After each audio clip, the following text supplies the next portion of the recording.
നിന്റെ favourite subject ഏതാ? ഇംഗ്ലീഷും ഹിസ്റ്ററിയും. ആഹാ ആഹാ. പിന്നെ നിനക്കെന്താ എത്ര നാണം? ഇങ്ങ അടുത്തിരിക്കുക.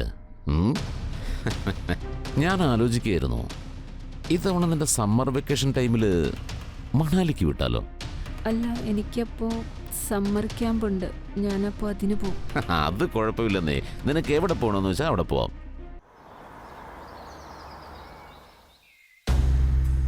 നമസ്കാരം, ഞാൻ നിങ്ങളുടെ റാണി ചാറ്റർജി. ക്രൈം ചക്രയിലേക്ക് നിങ്ങൾ എല്ലാവരെയും സ്വാഗതം ചെയ്യുന്നു. സമൂഹം ചിലപ്പോൾ നിഷ്കളങ്കരെ സ്വന്തം കാൽക്കീഴിൽ ഒതുക്കും. അവർ ഉറക്കെ ഒന്ന് കരഞ്ഞാൽ പോലും ആ കരച്ചിലൊന്നും ഇവിടെയുള്ള ആരും കേൾക്കില്ല. എന്തെങ്കിലും തുറന്നു പറയാനുള്ള ധൈര്യമില്ലാത്തവരായിരിക്കും പലപ്പോഴും ഇതിന് ഇരയാവേണ്ടി വരുന്നതും. അവരുടെ പ്രതീക്ഷയുടെ അവസാന കണികയും ചിലപ്പോൾ നഷ്ടപ്പെട്ടേക്കാം. പക്ഷെ പ്രതീക്ഷ ഉണർത്തുന്ന ഒരാൾ ജീവിതത്തിലേക്ക് വരുമ്പോൾ അവരുടെ ലൈഫിലും വെളിച്ചം എത്തും. റാണിയുടെ ജീവിതത്തിലെ ആ വെളിച്ചം സുരേഷ് ആയിരുന്നു. രണ്ടുപേരും നല്ല സുഹൃത്തുക്കളായിരുന്നു, ക്ലാസ് ടോപ്പേഴ്സ് ആയിരുന്നു, പരസ്പരം സഹായിക്കുന്നവരുമായിരുന്നു. പക്ഷെ സമൂഹത്തിലെ തിന്മകൾ എപ്പോ എവിടെ കയറി വരുമെന്ന് ആർക്കും പറയാൻ പറ്റില്ല. സുരേഷും റാണിയും ഇതിൽ നിന്ന് എങ്ങനെ രക്ഷപ്പെടും? വരൂ, നമുക്ക് കാണാം.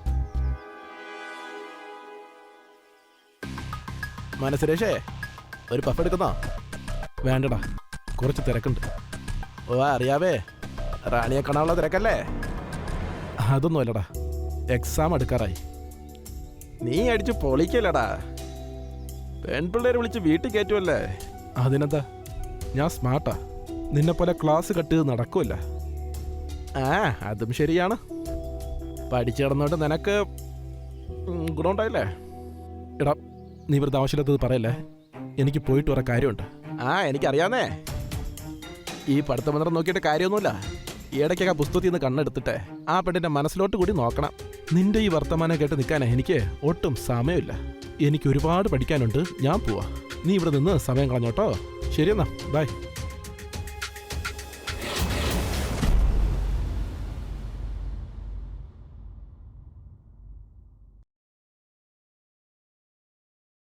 നീ എന്താ എത്താൻ വൈകിയത്? ഏയ് ഒന്നുമില്ല, ഒരു ചെറിയൊരു പണിയുണ്ടായിരുന്നു.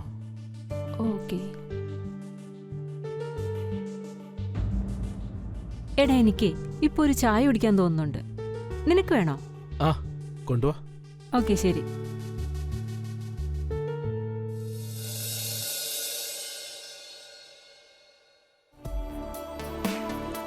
സുരേഷ്, ചായ നമുക്ക് പിന്നെ കുടിക്കാം. ഇപ്പൊ എനിക്ക് വേറെന്തെങ്കിലും ചെയ്യാനാ മൂഡ്.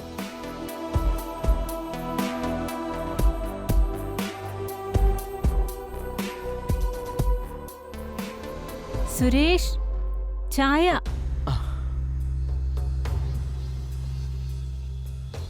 അതിന്റെ ഇടയ്ക്ക് എവിടെ പോയി? എവിടെയും പോയില്ല, ഞാൻ പിന്നെ പഠിത്തത്തിന് കാര്യം നോക്കുമായിരുന്നു. ആഹാ, ചായ കുടിക്ക്.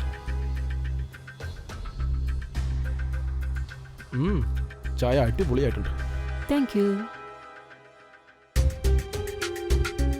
ആ പിന്നെ ഈ ചോദ്യം എനിക്ക് മനസ്സിലാവുന്നില്ല, ഒന്ന് പറഞ്ഞു തരാമോ?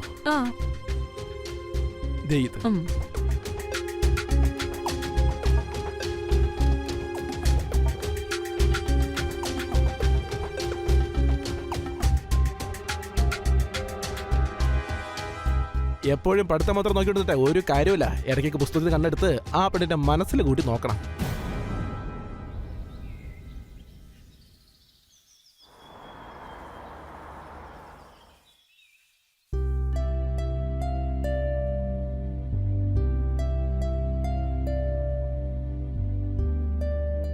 ചേച്ചി, ചേച്ചി ഇത് എന്താ ചെയ്യുന്നേ? ഇന്നെന്തായാലും എന്റെ ബർത്ത്ഡേ അല്ല, ചേച്ചിയുടെ അല്ല. പിന്നെ ഒരുക്കൊക്കെ എന്തിനു വേണ്ടിയാ? അത് പിന്നെ ഇന്ന് ജീവനങ്ങള് വരുമല്ലേ. ജീവനങ്ങളോ? ആ, അങ്ങേരെന്റെ അങ്കിളും ഒന്നും അല്ല. അത് ശരി. അതെന്റെ അങ്കിളാണെങ്കി, നീ എന്റെ അനിയത്തിയാണെങ്കി, അപ്പൊ അത് പിന്നെ ആരാ? ചേച്ചിയുടെ അങ്കിളായിരിക്കും. എനിക്കൊരു ബന്ധവും ഇല്ല.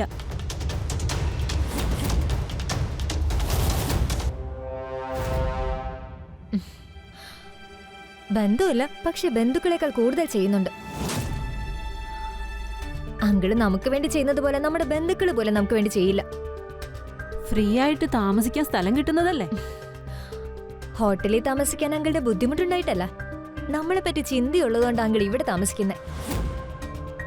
പിന്നെ ഒരു കാര്യം, ഫ്രീ ആയിട്ടല്ല ഇവിടെ താമസിക്കുന്നത്. എന്തേ, നിനക്ക് ഇത്രയും ഡ്രസ്സുകള്, സ്വീറ്റ്സ്, നിന്റെ കോളേജിലെ ഫീസ്, പിന്നെ ഈ വീടിന്റെ ചെലവും ഇതെല്ലാം അങ്കിളല്ലേ നോക്കുന്നേ. പിന്നെ നിനക്കറിയാലോ, നമ്മുടെ അച്ഛൻ മരിച്ച ശേഷം ഈ കുടുംബത്തിന്റെ ഭാരം അങ്കിളല്ലേ ഏറ്റെടുത്തത്. പോട്ടെ, പിന്നെ ഇന്ന് സുരേഷിനോട് പറഞ്ഞേക്ക് വൈകിട്ട് വരണ്ടാന്ന്. അങ്കിള് വരുന്നതല്ലേ. അതുകൊണ്ട് എന്താ, 2 ദിവസത്തേക്കല്ലേ വരുന്നേ? വൈകിട്ട് കുറച്ചേറെ ഇരുന്ന് സംസാരിക്കാനേ. നീ എല്ലാ ദിവസവും വൈകിട്ട് ഇരുന്ന് പഠിക്കുന്നതല്ലേ. എനിക്ക് അങ്ങേരോട് ഒന്നും സംസാരിക്കാനില്ല. ഞാൻ കോളേജിൽ പോവാ. ചേച്ചി ഇവിടെ ഇങ്ങനെ ഇരുന്നോ.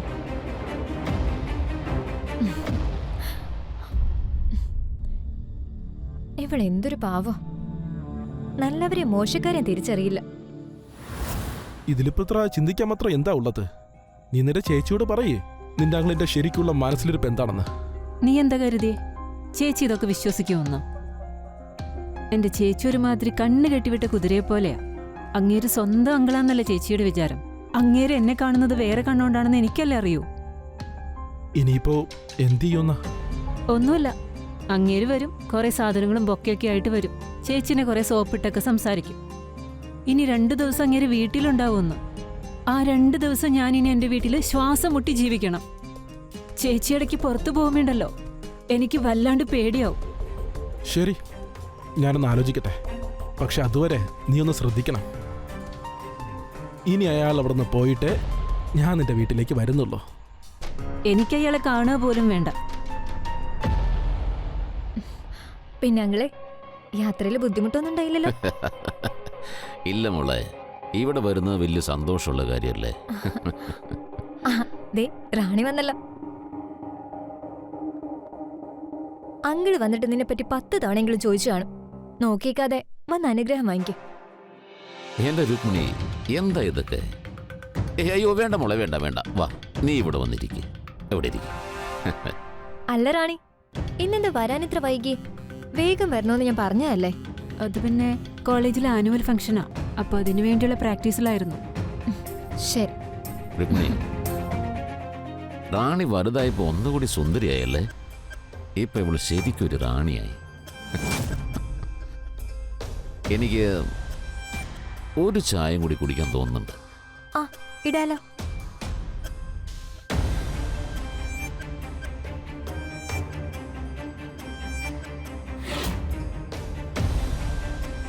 പിന്നെ റാണി, നീ കോളേജിൽ എന്തൊക്കെയാ പഠിക്കുന്നത്? നിന്റെ ഫേവറേറ്റ് സബ്ജക്റ്റ് ഏതാ? ഇംഗ്ലീഷും ഹിസ്റ്ററിയും. ആഹാ ആഹാ.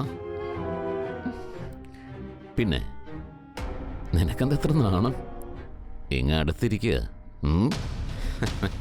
ഞാൻ ആലോചിക്കുകയായിരുന്നു, ഇത്തവണ നിന്റെ സമ്മർ വെക്കേഷൻ ടൈമിൽ മണാലിക്ക് വിട്ടാലോ? അല്ല, എനിക്കപ്പോ സമ്മർ ക്യാമ്പ് ഉണ്ട്, ഞാനപ്പോ അതിന് പോകും. അത് കുഴപ്പമില്ലെന്നേ. നിനക്ക് എവിടെ പോകണമെന്ന് വെച്ചാൽ അവിടെ പോവാം.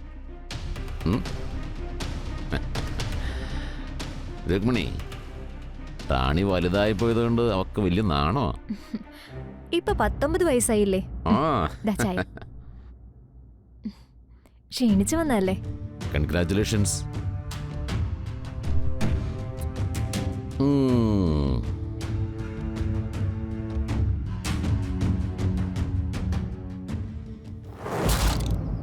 ഇന്നത്തെ സമൂഹത്തിൽ രാമനെയും രാവണനെയും നമുക്ക് ഒരുമിച്ച് കാണാൻ പറ്റും. ആരേത് രൂപത്തിൽ നിങ്ങളെ സഹായിക്കുമെന്നോ ആരെപ്പോൾ ഏത് രൂപത്തിൽ വന്ന് നിങ്ങളെ ചതിക്കുമെന്നോ നമുക്കൊരിക്കലും പറയാൻ പറ്റില്ല. ആ കൂട്ടത്തിൽ ഒരാൾ തന്നെയായിരുന്നു നമ്മുടെ റാണിയുടെ അങ്കിളും. മനുഷ്യരൂപത്തിലുള്ള ഒരു ചെകുത്താൻ. അയാൾ ഏതറ്റം വരെ പോവും. ബന്ധങ്ങളുടെ മറവിൽ ഇവർ ചെയ്യുന്ന കാര്യങ്ങൾ തടയാൻ പലപ്പോഴും പറ്റിയെന്ന് വരില്ല. റാണിയെ സഹായിക്കണമെന്ന് സുരേഷ് തീരുമാനമെടുത്തിരുന്നു. പക്ഷെ എങ്ങനെയാണ് സഹായിക്കേണ്ടതെന്ന് അവനും അറിയില്ലായിരുന്നു. എങ്കിലും റാണിയുടെ സുരക്ഷ അവൻ ഏറ്റവും ഇമ്പോർട്ടന്റ് ആയിരുന്നു. വരൂ, 2 പേരും ചേർന്ന് അയാളെ തടയുന്നത് എങ്ങനെയാണെന്ന് കാണാം. ഹലോ സുരേഷ്, ഈ അങ്കിൾ എന്ന് പറയുന്നവനിപ്പോ ഭയങ്കര ധൈര്യം കൂടി. ചേച്ചിയോട് പറയാ അങ്ങേർക്ക് വൈകിട്ട് സമൂസ തിന്നണമെന്ന്.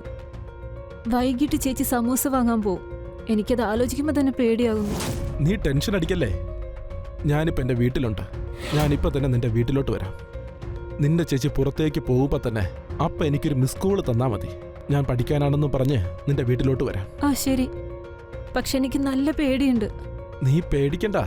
ഒരൊറ്റ മിസ് കോൾ അടിച്ചാൽ മാത്രം മതി. ശരി, എന്നാ പിന്നെ അങ്ങനെ ചെയ്യാം. ശരി.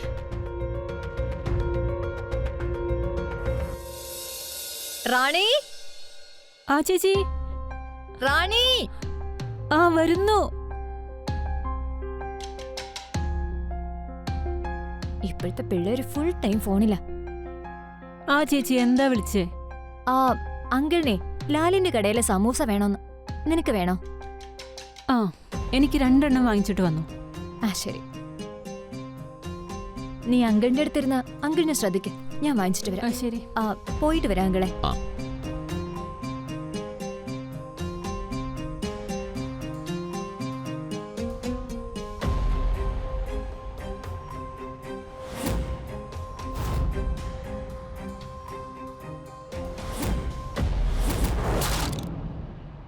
റാണി, എനിക്ക് വല്ലാത്തൊരു ദാഹം.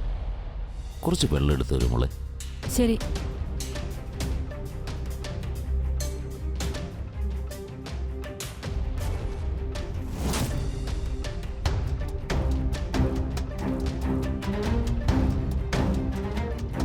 ഇതാ അങ്കിളെ വെള്ളം. ആഹാ,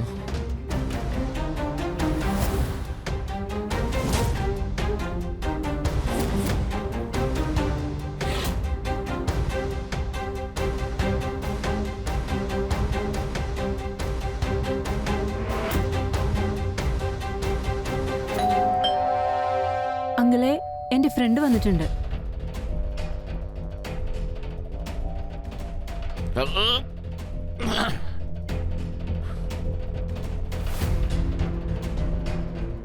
സുരേഷേ, എത്തിയോ? വാ കേറ്. ആ അങ്കിൾ, ഇതെന്റെ ക്ലാസ്മേറ്റാ. ഞങ്ങൾ രണ്ടുപേരും പഠിക്കാൻ പോവാ. അങ്കിളിന് എന്തെങ്കിലും ആവശ്യമുണ്ടെങ്കിൽ ഉറക്കെ ഒന്ന് വിളിച്ചാ മതി. ഓക്കേ? ആ ഓക്കെ. വാടാ.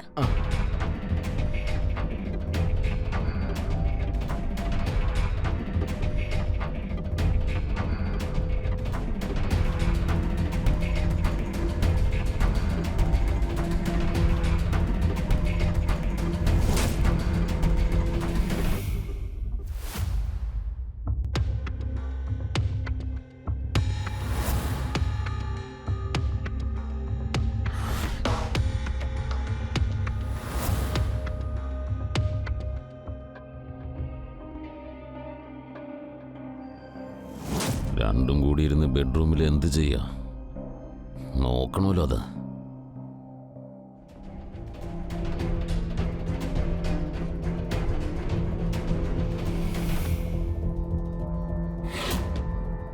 ബെഡ്റൂമിൽ ഇരുന്നാലേ നിങ്ങൾക്ക് പഠിക്കാൻ പറ്റുള്ളൂ. നിങ്ങൾക്ക് അവിടെ ഹോളിൽ പോയിരുന്ന് പഠിച്ചൂടെ? ഡാ ചക്ക, നിന്നോടാ ഞാൻ പറഞ്ഞേ. അങ്കിൾ, ഇവന്റെ പേര് സുരേഷ് എന്നാണ്. ആ എന്ത് തേങ്ങെങ്കിലും ആയിക്കോട്ടെ, ഇങ്ങനെ ബെഡ്റൂമിൽ വന്ന് കയറുന്നതിനാ? അങ്കിള് തെറ്റിദ്ധരിച്ചിരിക്കുകയാണ്. എനിക്കൊരു തെറ്റിദ്ധാരണയില്ല, എല്ലാ കാര്യവും എനിക്കറിയാം. ബെഡ്റൂമിന്റെ അകത്ത് കിടക്കേക്ക് വിരിച്ചിട്ടിരിക്കുന്നു പ്രായം തികഞ്ഞൊരു പെണ്ണും. നിനക്ക് നാണാവില്ലടാ. നിന്റെ ഉദ്ദേശം ശരിയല്ല. നിങ്ങളുടെ ഉദ്ദേശം ശരിയല്ലാത്തത് അങ്കിളെ, എല്ലാം എനിക്കറിയാം.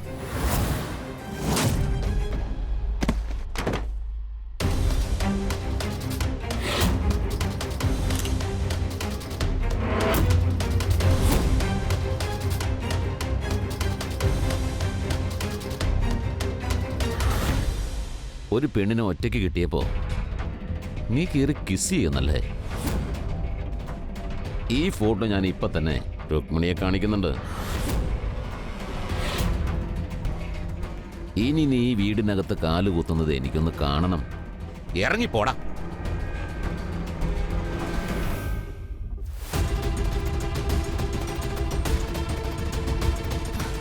അല്ല റാണി, ഇന്ന് സുരേഷിനെ വിളിക്കേണ്ടെന്ന് ഞാൻ പറഞ്ഞതല്ലേ? അത് ചേച്ചി, ഞാൻ ബുക്ക് കൊടുക്കാനായിട്ട് വന്നതാ. ഓ, ശരി എന്നാ ഞാൻ ഇറങ്ങുവാണേ. നീ വന്നതല്ലേ, സമൂസ കഴിച്ചിട്ട് പോ. വേണ്ട ചേച്ചി, കുറച്ച് തിരക്കുണ്ട്.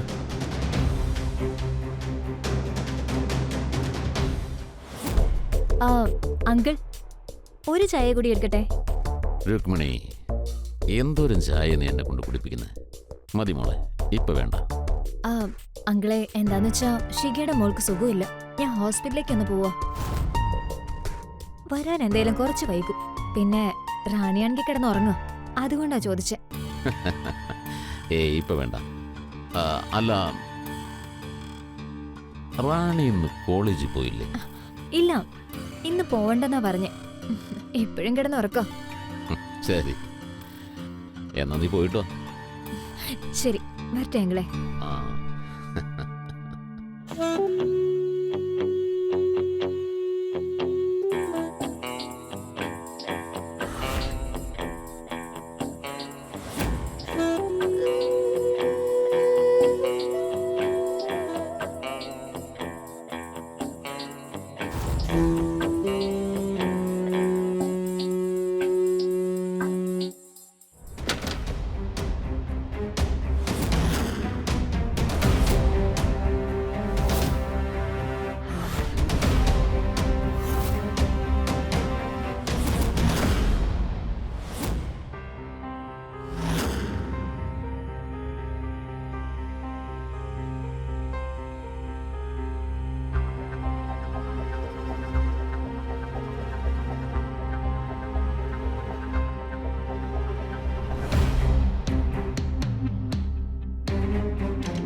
അങ്കിൾ, ഇതെന്തീ കാണിക്കുന്നേ?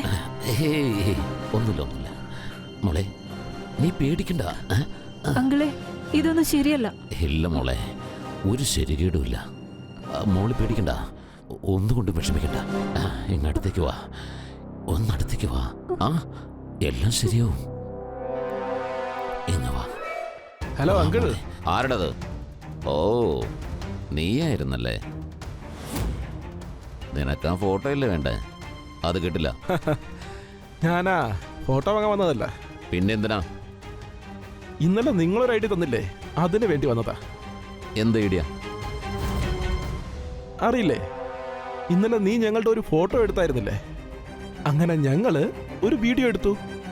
ക്യാമറ ദേ അവിടെയുണ്ട്.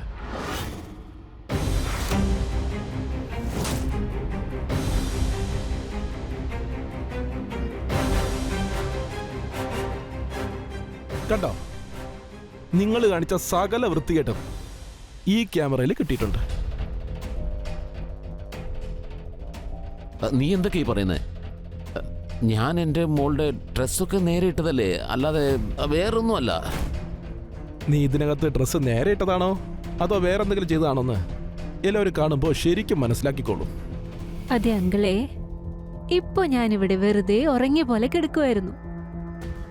ഇതൊക്കെ എന്തിനായിരുന്നു എന്ന് വെച്ചാ തന്റെ വൃത്തികെട്ട മനസ്സിലുള്ളതെല്ലാം താൻ പുറത്തെടുക്കുന്നതിന് വേണ്ടി. അയ്യോ, അങ്ങനെയൊന്നും ഇല്ല മോളെ. നീ എൻ്റെ പൊന്നു മോളല്ലേ, എൻ്റെ സ്വന്തം മോളെ പോലെയല്ലേ നീ. നീ വിചാരിക്കുന്ന പോലെ ഒന്നുമല്ല. അവള് നിന്റെ മോള് തന്നെയാണ്, പക്ഷെ നീ അവളുടെ അങ്കിളാകാൻ യാതൊരു യോഗ്യതയില്ല.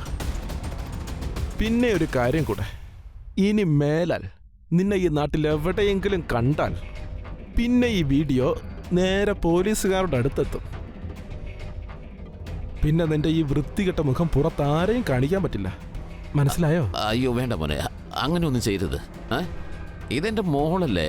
അതെ, പിന്നെ മോശമായിട്ട് എന്തെങ്കിലും തോന്നിയിട്ടുണ്ടെങ്കിൽ എന്നോട് ക്ഷമിക്കണം മോളെ, പ്ലീസ്. ഓക്കെ, ഞാൻ പോവാണ്. അയ്യോ അങ്കിളെ, എന്താ ഇത്? ചേച്ചിയെ കണ്ടിട്ട് പോയാ പോരെ? അല്ലെങ്കിൽ ആ പാവ എന്ത് വിചാരിക്കും? അവളെ ഞാൻ പുറത്ത് വെച്ച് കണ്ടോളാന്നേ, അതല്ലേ നല്ലത്. ഞാൻ പോട്ടെ, എന്നാ പോട്ടെ. ഓക്കെ.